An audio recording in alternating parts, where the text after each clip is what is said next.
and know what the commercials mean. I also, if I'm looking and trying to figure something out, I need something to talk to me that might hit me. And it happens on TV because, every time they show a sporting event, they got the pharmaceutical companies back to back telling people how to fix the sickness on the same stuff that they sell them. So we get it. Yep, we get it too, Chuck D.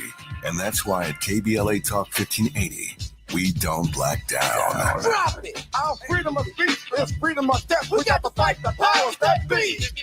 Fight the power! Fight the power! Shine, flies, no time to waste while it's passing you by. Shine, flies, be patient, 'cause good things happen in time. We gon' get it right, we gon' get it right, we gon' get it right. We gon' get it right. Protests and anthems, yes, we chanting. A movement of people, it's like we dancing to the ministry of. It's the energy of, in memory of them that we love. The trinity of the people, the peace, the power, the truth. We speak the powers even louder. We can say it blacker, we can say it prouder. A woman vice president that went to Howard. Now we talk helping black businesses, and our differences is magnificent. Bringing light to the point where the prisons is. I was so good like this where forgiveness lives. The ascension is to leave what's left behind and feed the seeds for G's that bless the mind, caress the mind, and question justify with you and God in time, my best align. Shine, flies, no time to waste while it's passing you by. Shine, flies, be patient, 'cause good things happen in time. We gon' get it right. We're going to get it right. We're going to get it right. We're going to get it right. You are listening to and streaming A More Perfect Union on KBLA Talk 1580. I'm Dr. Nii-Quartelai Quartey, your host and White House correspondent. I'm in touch until you be in touch. Follow me on all the social media platforms at Dr. Nii-Quartelai. Just type in Dr. Nii-Q. That's DRNIIQ. And there I am, fresh for you to follow. Also, be sure to download the KBLA app to listen to us live or on demand, or simply tell Alexa to play KBLA Talk 1580. And there we are for your listening pleasure. Last but not least, be sure to subscribe to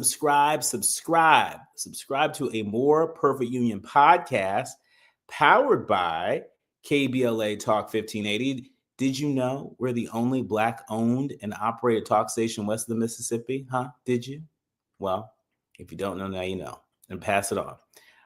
All the more reason to support independent media, particularly Black media, because it's wild out here, folks. Very wild out here. It's time for your national news roundup. It's time for you to decide the good, bad, and the ugly headlines of the day as we cruise into a July 4th weekend. At this rate, we don't know what kind of fireworks we're going to see on Capitol Hill. I'll give you an update on the so-called Big Beautiful Bill that is currently in the House of Representatives. There are reports right now that the Republicans don't have the votes, but we'll get into that in a second.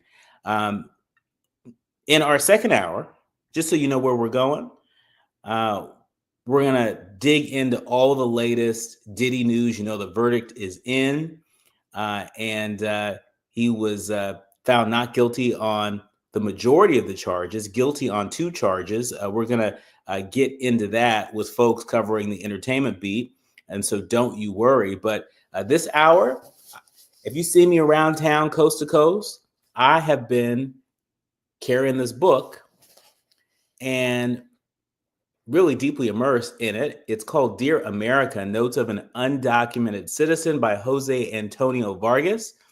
He's our special guest this hour. I am looking so forward to that conversation, and I have a feeling you're going to be looking forward to that too. Now, back to your national news roundup, back to the good, bad, and ugly headlines of the day. Kicking us off, NPR reporting that new laws this month touch on fundamental rights. This year's batch of laws taking effect at the start of July includes measures in Republican-controlled states to back the Trump administration's goals of deportation, put more restrictions on transgender people, and get fluoride out of public water supplies. That's in addition to the unusual new laws that impact some people's daily lives in very specific ways, like letting motorcyclists split lanes in Minnesota, or requiring adults to wear seatbelts in the backseat of cars in Virginia. Lots of new laws taking place, but here's just a sample of a few. Tennessee could start prosecuting local officials for some immigration policies. This is something that we've got to keep our finger on, especially given we've seen even the president of the United States, threaten the Democratic nominee for mayor of New York City if he becomes at odds with the Trump's immigration policies. We've seen the Trump administration sue LA Mayor Karen Bass and the LA City Council over our sanctuary city policy. And starting today, local officials in Tennessee can face a felony charge if they back what the law calls sanctuary policies. It defines those a few ways, including preventing law enforcement from communicating with federal officials about someone's immigration status or inquiring about someone's immigration status.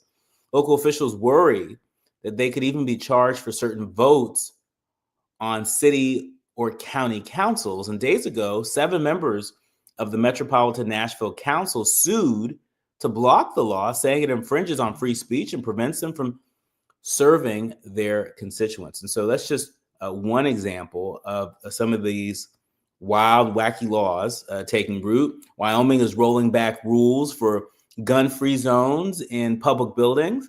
Florida is joining Utah in banning fluoride in the drinking water, and so on and so forth. And so be sure you're aware of the new laws that may be taking shape where you live, so you don't get caught up, so you don't mess around and catch a case. Moving along, as I mentioned before, the GOP, they are scrambling right now to corral support for Trump's mega bill ahead of the House vote. NBC News is reporting that House Republican leaders moved rapidly today to try and pass the party's massive domestic policy package after the Senate approved it, launching a full court press and enlisting the help of President Trump to help sway a broad group of holdouts. Speaker Mike Johnson can afford only three GOP defections to pass this legislation through his narrow majority, presuming all members attend and Democrats vote against it. On Wednesday morning, Speaker Johnson privately huddled. That was just this morning. He privately huddled just off of Capitol Hill with members of the hardline House Freedom Caucus who are demanding deeper spending cuts, if you can imagine that, deeper spending cuts. And at the White House, President Trump was hosting multiple meetings with holdouts and on-the-fence members, including members of the Freedom Caucus and the center-right Republican Main Street Caucus and Republican governance groups. And so lots of eyes on Capitol Hill these next 24 hours or so. I've been following this throughout the day. A few hours before showtime, I heard from very reliable source there are about 10 Republicans that are a no vote.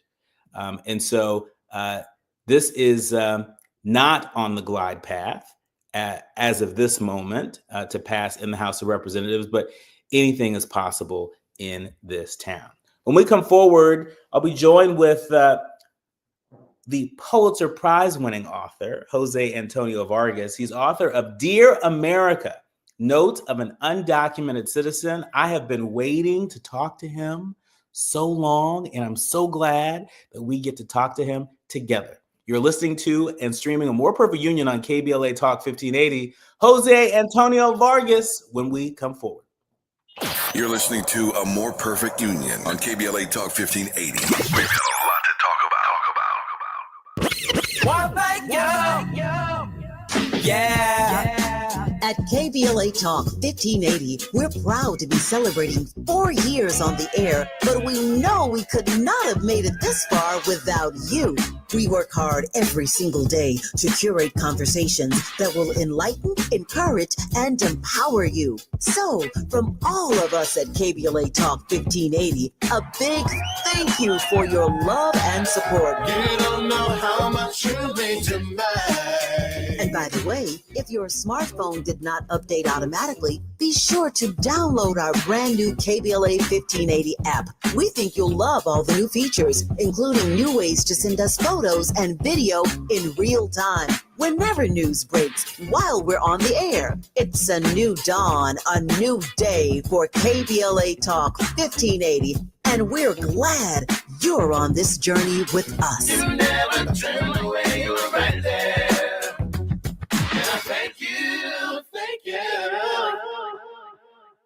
Wesley Financial Group is not a law firm. Hi, I'm Chuck McDowell, the timeshare cancellation guy. In 2011, I founded Wesley Financial Group with one goal in mind: to help honest folks out of their timeshares permanently. Today, I run Wesley with my two sons, a real family business, treating every client and every employee like we'd want our own family treated. That philosophy has helped us grow into the largest, most trusted timeshare cancellation company in the United States. Fortune magazine even recognized us as one of the best places to work. Why? Because we genuinely care. In fact, some of our former clients were so moved by their experience working with us, they joined our team so they could help others to timeshare freedom. If you're stuck in a timeshare, give us a call. Let our family help your family. Call Wesley now for your free timeshare exit kit. 800-687-7979. That's 800-687-7979. 800-687-7979. KBLA Talk 1580. We've got a lot to talk about.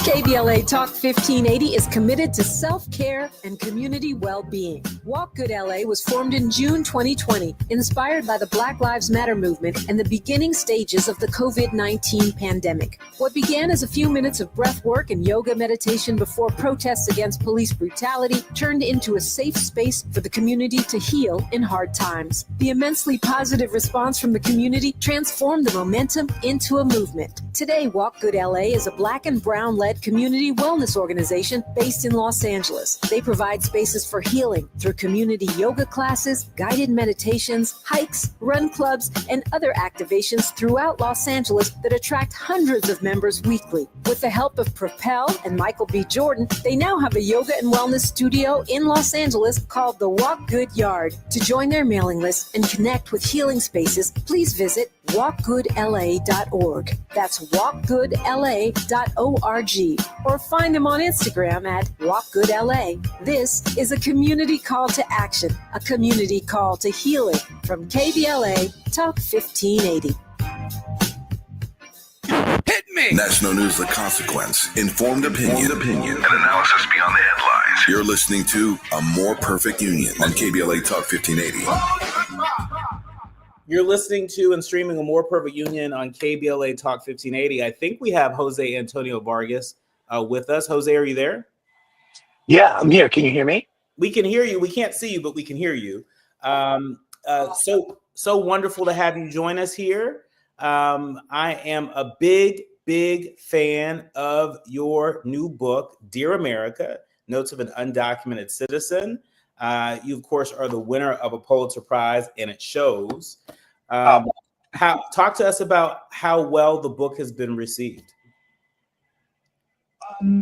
Well, I'm really glad to be with you and trying to figure out. I can see you. Why can't I be on camera with you? Wait, I thought I was already on. We'll fix that during the commercial break. We're on live. Okay, great. And so, let's talk about, this book that I think really meets the moment. Well, thank you. I have to say, I first wrote this book during the first Trump administration. And probably for me, the biggest surprise is how many professors and teachers have assigned the book. So it's kind of been a part of the curriculum, and which has been very flattering, I have to say. But my whole goal in writing the book, because I think, immigration is in the news all day, illegal aliens are, President Trump has won 2 campaigns around it. And what we don't talk about is the psychology kind of the interior life of what it means to be undocumented, right? So if you read the book, you know that I structured it after, when you're here illegally, you have to lie, you have to try to pass, and you hide. You lie, pass, hide. That's what you do. And so that's what I ended up, kind of focusing on. Instead of talking about, what's in the news a lot, I really wanted to get to the interior part of what it means to be undocumented. Yeah, I mean, and you did that, and you did that very well. I mean, I was on the Stairmaster reading your book. That's how into it I was. I was on the Stairmaster and I was reading your book, and there was a particular section that jumped out at me where you talked about when you won the Pulitzer Prize. And you got this phone call from your editor. And any journalist that gets a phone call from their editor talking about you have won, you're part of the team that has won a Pulitzer Prize, that is nothing to snuff at. That is a big deal. And what really moved me is you wrote about how in that moment where we would all be so excited, that in the back of your mind, you're wondering, or is somebody going to figure out that I'm undocumented? And not only you, your grandmother had called you, and it wasn't to first congratulate you on winning a Pulitzer Prize, which the Filipino community everywhere was like, hey, that's our guy. But your grandmother was also reticent of this attracting unwanted attention. I just think that the way that you shared that in the book, it really let us in to what it's like to live in the shadows. Well, that was the goal. So thank you for highlighting that. I have to tell you, by the way, the editor who called me was Kevin Merida. I don't know if you know him. He became he was the highest ranking Black editor in the history of the Washington Post. Mm-hmm. And then he went to he went to LA to become the editor in chief of the LA Times. He's become like an amazing mentor. But yeah, he was the one who called me. And the moment he called me, that was 2008? I was just also during that time, I was covering the Obama campaign. I was a political reporter for the Washington Post while all this was happening.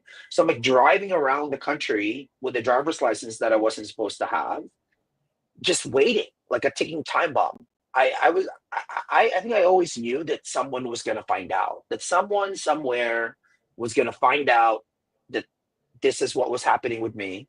And so it was either I get found out or I tell people myself, which, with reading the book, that's what I ended up doing. I basically raised my hand and said, here, I'm here illegally. This is everything I've done. This is all the laws that I broke just so I could survive. But to me, a big part of why we haven't solved this issue is because we haven't really faced what the issue is. Do you know what I mean? Like we just thrown money at it. How many more billions of dollars are we going to spend jailing people and arresting them instead of actually coming up with a solution? You're right. And sending a chill across the country. I mean, I was just listening to a report earlier today from a congressman who represents part of our home state of California, the San Joaquin Valley. And the congressman was saying that there are farmers and folks working on farms that are afraid to go to work. Afraid to go to work. I mean, And that's what we're seeing now, right? Like we're seeing oh, there you go. Have I figured out how to be on screen? Yeah, oh, Lord heaven. Okay. Amazing. Okay, great. I think there's been studies saying that at least almost 45 to 50% of all farmers in the country are undocumented. Mm-hmm. What does that mean? In the state of Texas, where 1.8 million people are undocumented, state of Florida, Alligator, Alcatraz, almost 1 million people are undocumented in the state of Florida. I don't know if you know this, but Florida and Texas don't let undocumented people drive. Mm-hmm. Isn't that incredible? Isn't that incredible that they make up half of the construction industry in Texas, and yet they can't legally drive in Mhm. Texas, right? In Texas and in Florida. So I think immigration as an issue, when you think of the history of this country, and here we are 2 days before the July 4th weekend, right? When you think of the history of this country, unless you're an African American, a Black American descendant of enslaved people, or a Native American who are already here, you're an immigrant from somewhere, right? And whether or not you're legal or whatever papers you had is only a matter of what laws were in place when your ancestors came. So the lack of humility that white people in particular have shown, considering that they have immigrant backgrounds themselves, is what I find particularly jarring. One of my favorite writers, Gore Vidal, talks about America as the United States of amnesia. The United States of States of Amnesia. amnesia. So two of my favorite writers are Gore Vidal and James Baldwin. And Baldwin calls America the yet to be United States. And Gore Vidal calls America the United States of amnesia. And I think those, and they said this in the 70s, by the way. So the framing of that's what we're living through right now. That's what we're living through. And on page 103 in this really timely book, Dear America, Notes of an Undocumented Citizen, I just want to read a little bit for our leaders, learners, and listeners, because it was so stirring. I almost fell off the Stairmaster reading it. And it's also one of the shortest chapters in the book.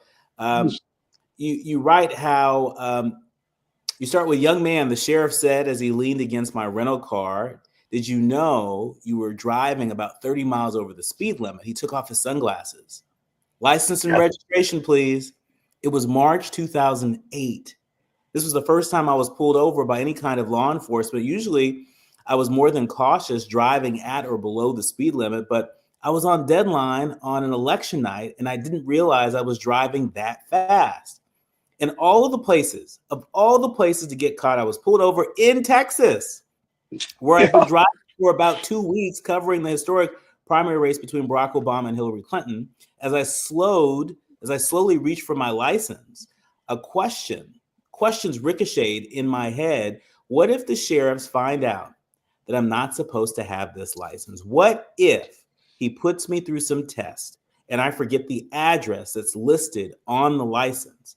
If he calls immigration on me, if I get arrested on the spot, do I get a phone call? What do I tell Lynn Duke, my editor, who's waiting on me to file a story, which was already late? The sheriff's cell phone rang. And as he walked away from my car to answer the call, I felt something wet trickling down in my pants. I had peed myself. I got to head back to the station. That's what the sheriff said. I'm going to let you go. Slow down, young man. Slow down. I had more than one deadline. There was no slowing down. I froze as he drove away as the stench of urine filled the car. Since procuring a license I wasn't supposed to have, driving had always been stressful. One way I dealt with the tension was by playing Stevie Wonder's Don't You Worry About a Thing. Yeah. To be the soundtrack of the 2 years I traveled the country covering the 2008 campaign. I drove all over the early voting states of Iowa, New Hampshire, got lost in Kentucky while following John Edwards, and got even more lost in Indiana while covering Sarah Palin. I got lost trying to follow Oprah Winfrey to South Carolina, where she was campaigning for Barack Obama. I was witnessing and covering history, and I felt so removed from it, like I had no right to be there. Driving down Highway 175 that night in Texas, as Stevie was reminding me not to worry about a thing, I couldn't help but worry about everything. Even when it seemed like everything was going well, really well, I worried about everything.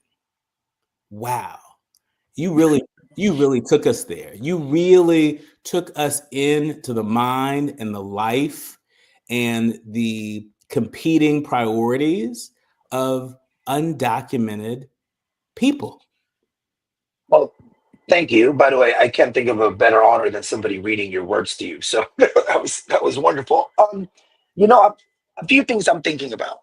And again, the whole goal of this book was to get to the interior life. That's what books are about, right? Like you're right there. And I was really hoping, for me, that was the goal, because I think too often, we're only political pawns, right? We're just cliches. We're not thinking about what is going on someone's mind when they're breaking the law as they're doing it. What laws are we actually breaking? And then as you were reading it, all I could think about was Lynn Duke. Lynn, God bless her heart. She died. She died from cancer a few years ago. One of my biggest regrets is I didn't tell enough people, right? Here was Lynn Duke. And Lynn Duke, by the way, was a historic figure. She was the first Black journalist from the Washington Post, to cover Africa, to be sent to Africa to cover the continent of Africa as it was going through the Nelson Mandela change. And I remember when I had finally outed myself, she said to me, "Jose, I thought we were close. Why didn't you tell me? I didn't know that you were living with all of that." And we were really close. And and I'm saying this, we just celebrated Pride Weekend here in New York, right? There are so much parallel between being in the closet about being undocumented and being in the closet about being gay. And in many ways, all of my 20s, really, from the age 16 to 30, I lived in this closet, this immigration closet. And because of that, I think I wasn't able to get closer to all these people who were so meaningful to me. Yeah. And I regret that. Yeah. When we come forward, we're going to talk more about your new book, Dear America, Notes of an Undocumented Citizen. Plus, I want to get your reaction to some trending news of the day. We know the so-called Big Beautiful Bill is currently sitting in the House of Representatives. There's a lot in there that would, quite frankly, supercharge the mass deportation efforts already underway. Plus, right before we came on air, a judge made a ruling related to Trump and asylum seekers. We get your reaction to all that and more when we come forward. You're listening to A More Perfect Union on KBLA Talk 1580. The audience is listening. Thought-provoking, eye-opening, heart-rendering. This is where authentic voices meet powerful discussions on culture, community, and change. This is where Black voices matter. He's breaking boundaries, amplifying diverse perspectives, and tackling the issues that matter most to you. You're inside A More Perfect Union with Dr. Nii-Quartelai Quartey on KBLA Talk 1580. I'm Amber Payton with BIN News Now. Sean Diddy Combs will remain behind bars until sentencing after being found guilty of transporting people for prostitution in his New York City sex crimes trial. The hip-hop mogul was found not guilty on the most serious charges against him, including racketeering and sex trafficking. Lauren LaRosa from the Breakfast Club podcast was inside the courthouse when the verdict was read and says Diddy's defense team became emotional, with some even tearing up. One of his attorneys, Teeny Garagos, who was sitting next to him, grabbed his hand and shook his hand yes, we did it. She began to cry. Prosecutors told the judge they're seeking a prison sentence of 4 to 5 years, arguing that the rap mogul should not be released on bond as he awaits sentencing. Diddy mouthed, quote, "thank you," end quote, to the jurors after the verdict, but his legal team is now preparing for what could be a lengthy prison term. Get BIN News Now on demand 24/7 on the iHeartRadio app. Delays out of Santa Monica, East 10, backing up from 20th Street. You've got a tough drive across Mid-City all the way to the 5 in Boyle Heights. Also slow is out 110 northbound. Delays overall. Getting out of Gardena, this is leaving the 91 freeway. Delays in pockets all the way to the 5 in Elysian Park and the southbound side of the 5. Loads up out of Burbank from Olive. Delays solid ahead as you continue all the way to the 110. You have a little bit of an ease in traffic through Lincoln Heights. More slowing in Boyle Heights from the 10 all the way to the 605. Rapid radios are instant push-to-talk walkie-talkies offering national LTE coverage and no subscription ever. Business owners can now keep in touch with up to 200 staff members at one time. Go to rapidradios.com now for up to 60% off and free shipping. This is the KBLA Sports Minute with Ray Richardson. Dodgers pitcher Clayton Kershaw is on the doorstep of history tonight at Dodger Stadium.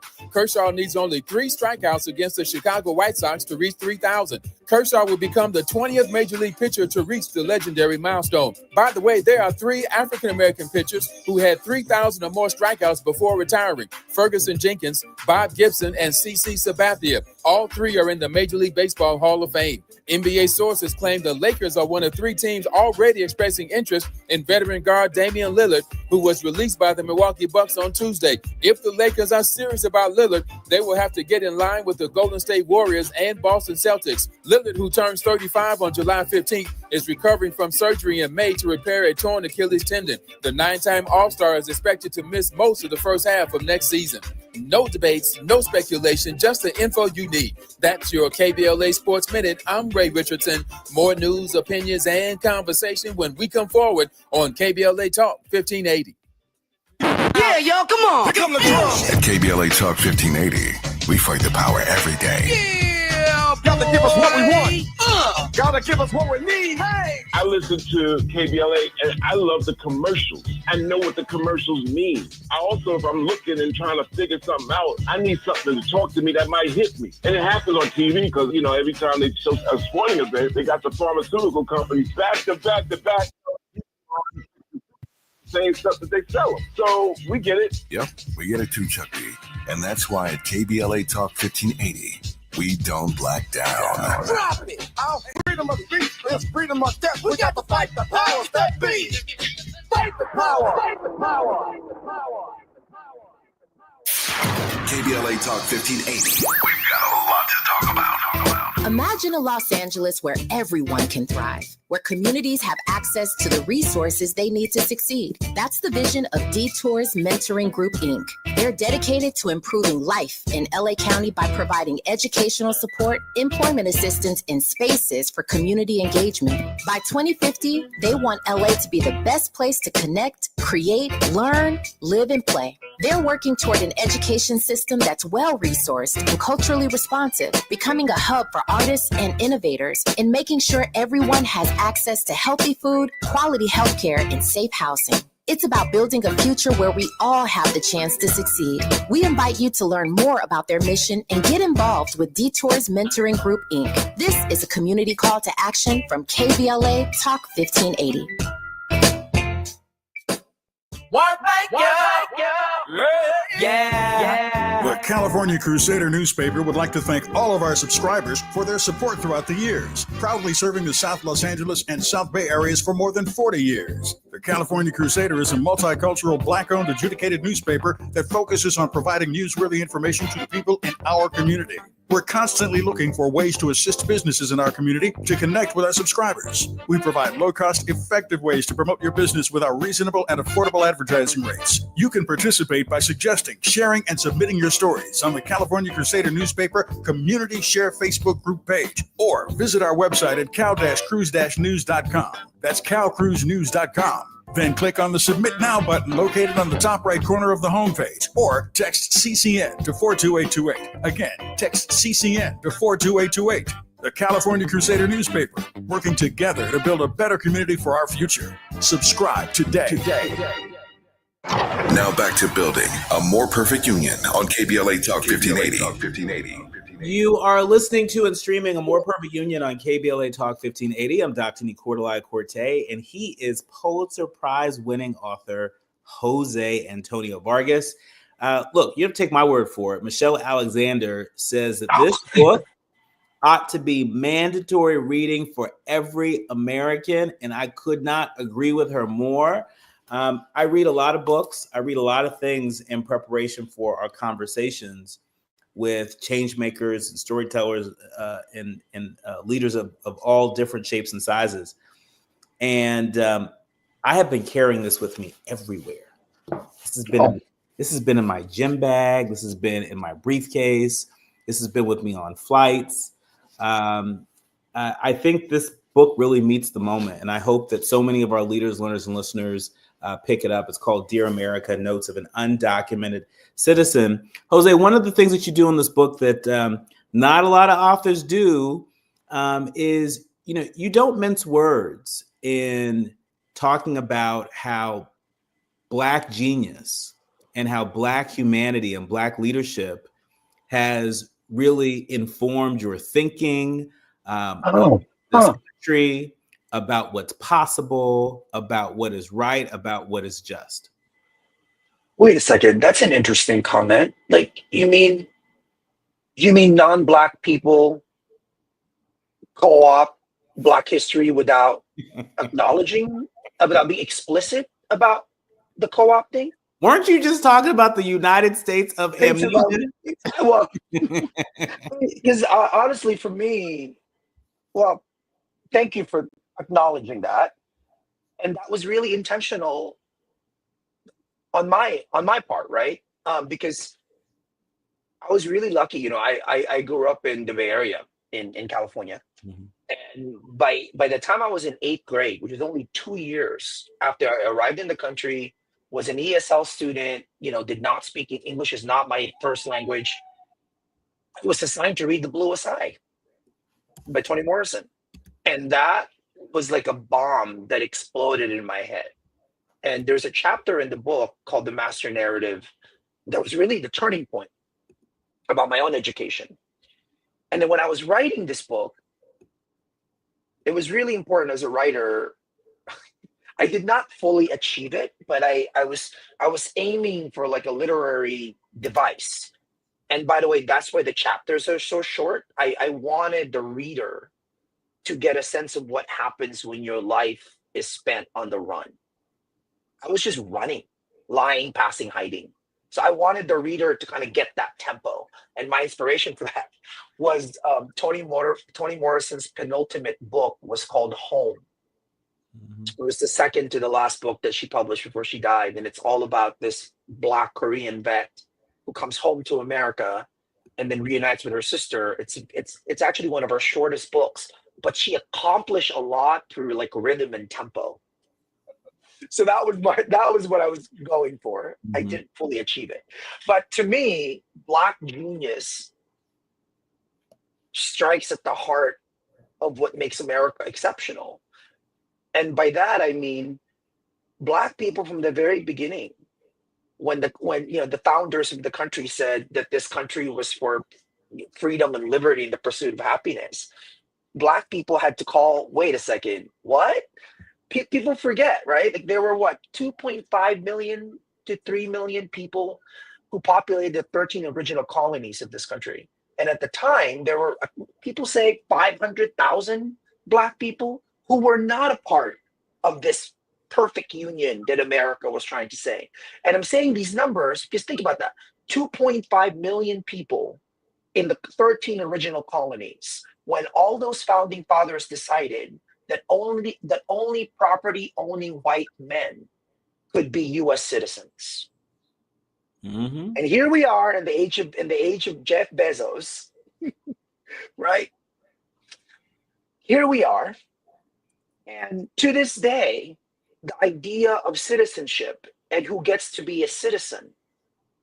In the book there was that elderly Black woman in North Carolina who pushes me, who kind of grabs me and says, Mr. Vargas, can you connect the dots between this bill of sale? I'd never seen a bill of sale before. This bill of sale that my great-great-grandmother got and the pieces of papers that you and your people can't seem to get. Right? This is more than pieces of papers. So I think this administration is forcing us to really connect the dots. Like, what does it mean that Black people have been fighting for their full citizenship since the country was founded? And here we are, 12 million people. What is that? 4 times more than the original population of the 13 colonies. I don't even know. What would you call undocumented citizenship? Is it third? Is it like third-class citizenship? Is it like what kind of it's the kind of citizenship where we want your labor, but we don't want you as people. which again, Black people know everything about that, right? And I wonder, Black immigrants, 1 out of 10 Black people in this country is a Black immigrant. I actually think the Black immigrant population can serve as a real bridge, because you and I both know how anti-Black Asian and Latino people can be. Right? Actually, this book that I'm finishing now, I've been working on for almost 4 years. I'm really kind of squarely address that. Like, what does that mean in immigrant communities? Anti-Blackness, and how much is that is a part of colonialism and imperialism? 2 words that we don't talk about in American history, right? Like, the world was shaped by colonialism and imperialism that was shaped by white people. And the immigrants who are here now know everything about colonialism and imperialism. And yet, for the most part, when we talk about race in America, we look at it from this very kind of insular, isolated American domestic drama, in a way that we have not connected, in my opinion, to the global stage in the way that we ought to be, connected. And speaking of the drama and the global stage, the New York Times reporting that a judge has rejected Trump's attempt to stop asylum claims at the border. A federal judge in Washington ruled today that the Trump administration cannot categorically deny asylum claims from people crossing the southern border, striking down a change made by President Trump his first day in office. This ruling really rejects the idea repeatedly put forth by Trump that such extraordinary powers were justified to curtail what he called an invasion of the United States by immigrants crossing the southern border. What's your reaction to this? Well, my reaction to that is I'm really glad that a federal judge and the judiciary branch is exercising its role. This country was founded on 2 principles, among them due process of law and checks and balances, right? I mean, we're seeing what's happening with the Supreme Court. I have to say, by the way, Justice Jackson's opinion on birthright citizenship. And I have to say, given where Black women in particular voted in this past election, I've been sharing that to all of the immigrant groups that's doing this work. To me, if there was ever a time to insist on, okay, you want to talk about the founding fathers? Okay, let's talk about the founding fathers. Let's talk about the fact that the founding fathers said that there are 3 branches of government and they must check each other. We do not live in a monarchy, right? This is not a monarchy, right? And so I'm glad that a federal judge is saying, wait a second, Mr. President, like, this is, you don't have the power to do this. And we need to do more of that. We need, as you were saying that, I just saw a tweet, and I don't know who Laura Loomer is. Are you familiar with who she is? Like, yeah, she's I'm familiar. Yeah. She's a conservative that has Trump's ear. She is MAGA to the 10th power. She's MAGA. So she just tweeted a few hours ago. The good news is, because of alligator Alcatraz, the good news is alligators are guaranteed at least 65 million meals if we get started now.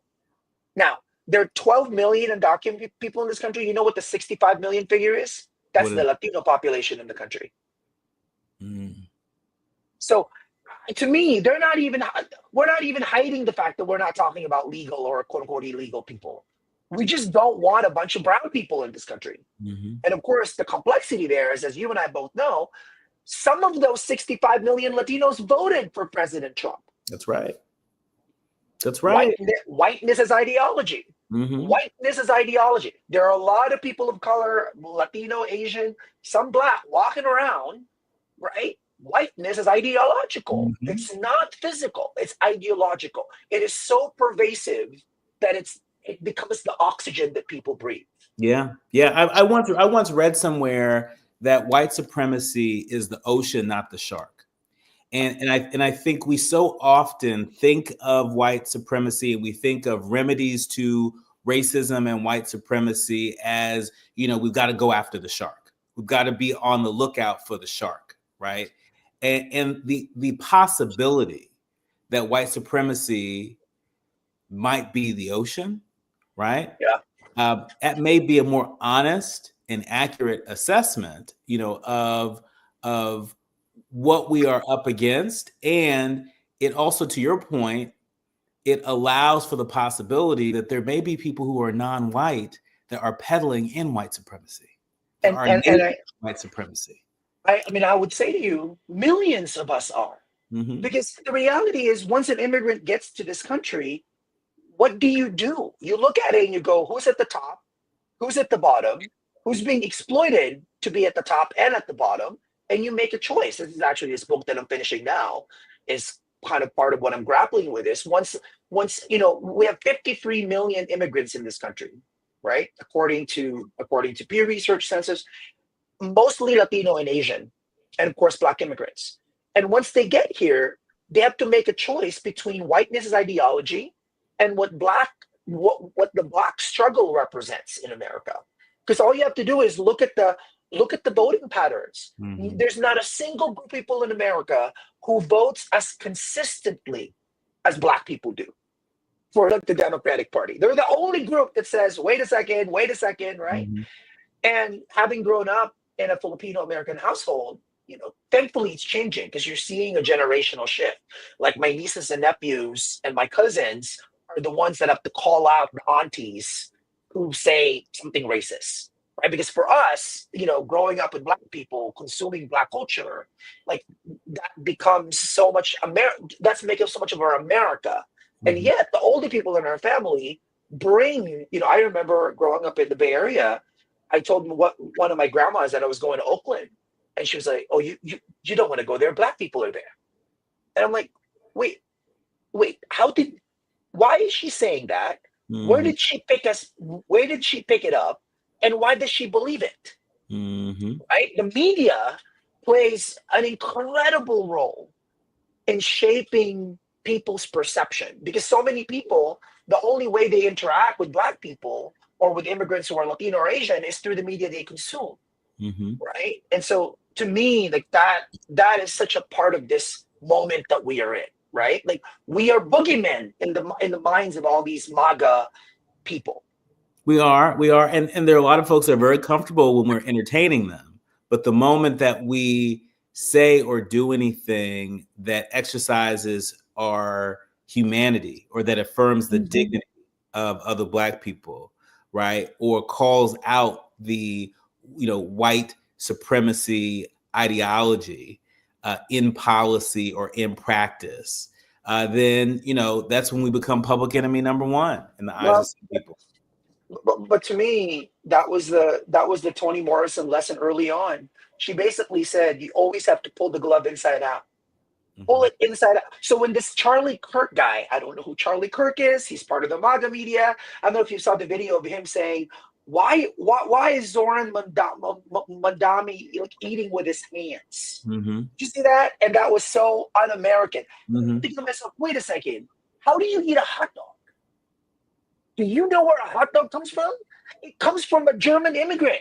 When this country, right now in this country, the Mexican people are the Germans of the 21st century, the dominant ethnic group. 45 million people in this country are of Mexican descent, right? So again, if it doesn't apply to Germans, if it applies to Germans, Irish, and Italians, then it should apply to Mexican, Indians, and Filipinos. So when people say to me, well, how long is it taking your grandmother to learn English? Well, how long did your great-great-grandfather took to learn English when he came from Germany, Ireland, and Italy?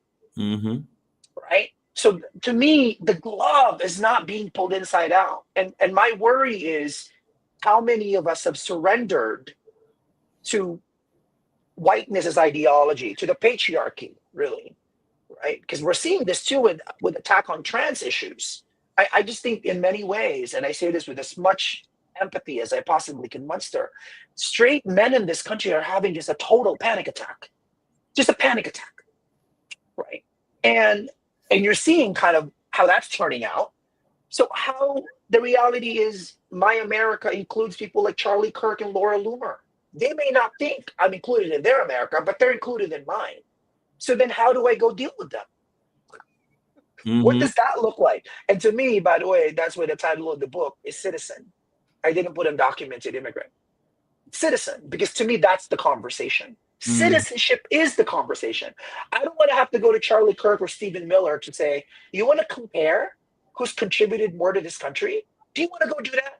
Do you want to actually put a resume next to each other and say, who contributed more to this country? Do you want to go up against all those farmers who are making sure you have your strawberries to figure out who works harder? You don't want to go do that. In the same way that white people in this country don't want to look at the faces of Black people and say, how much have you endured? Right. We're gonna give you an opportunity to share the quiet part out loud. When we come forward, I want to keep you just a little bit longer. You're listening to and streaming A More Perfect Union on KBLA Talk 1580. This conversation is so rich with Jose Antonio Vargas, the author of Dear America, Notes of an Undocumented Citizen. More when we come back. Striving to make America a nation as good as its promise. This is A More Perfect Union on KBLA Talk 1580. We've got a lot to talk about. JP Morgan Chase offers tips for the local business owners in 2025. Small business landscape is ever changing, and the Los Angeles market is no exception.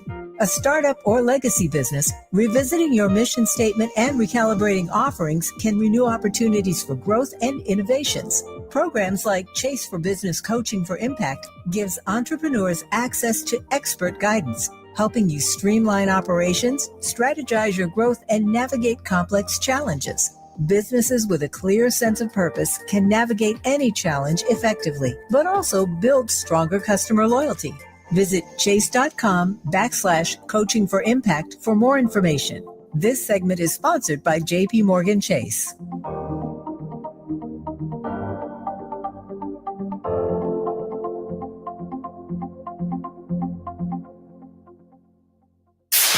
KBLA Talk 1580. We've got a lot to talk about.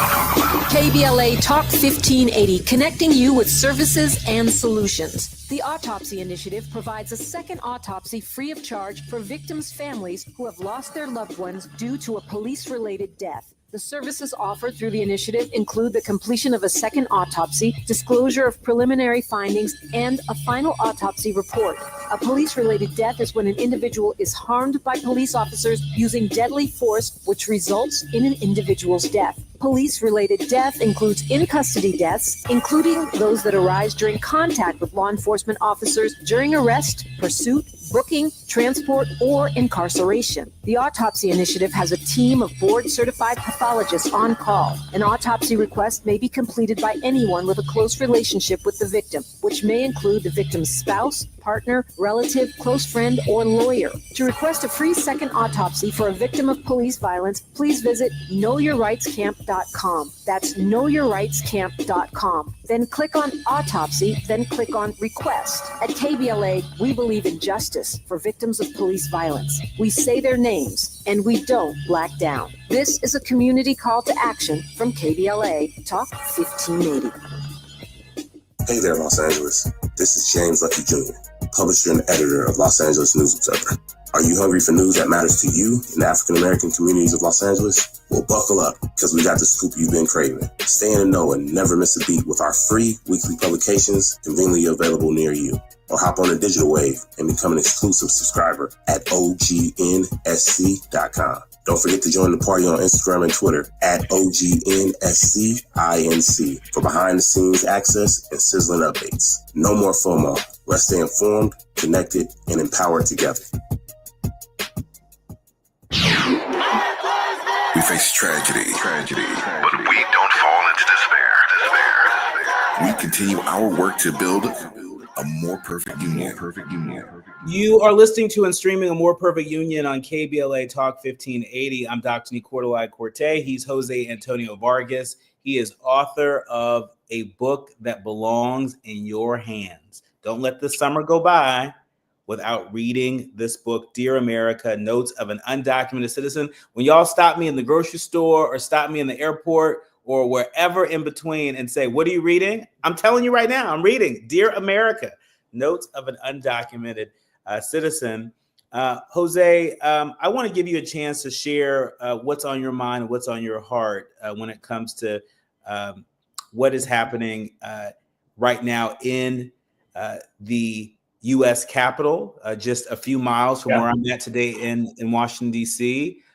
We know that there's a lot in this so-called big, beautiful bill, really a big, bad nightmare for a lot of our fellow Americans, for a lot of our fellow citizens. There's a lot in there that would supercharge mass deportation efforts in this country. If you had a chance to speak directly to those estimated 10 Republicans that at this hour are holding out on voting for this bill, what would you say to them to keep them from voting for it?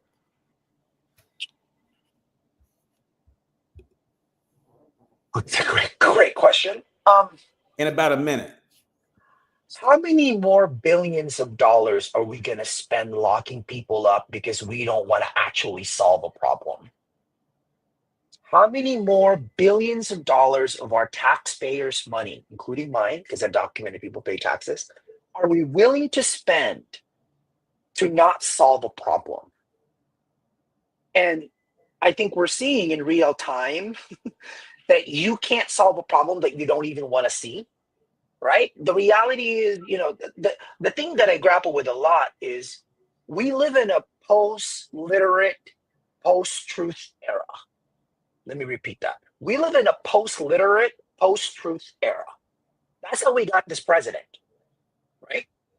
And it's going to depend on people like us, that there's enough people paying attention who actually are informed and engaged and are not ignorant to actually make a difference. You mentioned Michelle Alexander. She was actually the very first person I gave the manuscript to because I'm such a big fan of hers. The New Jim Crow is a landmark book. And that's all about, as you know, mass incarceration. We have right now mass detention that so many Americans do not even realize their tax dollars are going to. Instead of Congress doing what's supposed to be doing, which is trying to solve a problem, right? We are not problems. The system is the problem. That's right. Our thanks to Jose Antonio Vargas. Run, don't walk to your bookstore, particularly your independent bookstore, if you can. Yes, please. Dear America, Notes of an Undocumented Citizen. I've been looking forward to this interview for a long time. Jose, you did this. I'm sorry for the technical glitch. Thank you so much for having me. You're very, very generous, and hopefully we can talk some other time. Absolutely. You've been listening to A More Perfect Union on KBLA Talk 1580. More in our next hour. All updates on the Diddy verdict. You're listening to KBLA Talk 1580. KBLA 1580 Santa Monica. I'm Amber Payton with BIN News Now. Sean Diddy Combs will remain behind bars until sentencing after being found guilty of transporting people for prostitution in New York City. Prosecutors are seeking a prison sentence of 4 to 5 years, with the judge to set a sentencing date later. Judge Subramanian denied bail, saying Combs has a pattern of violence that often happens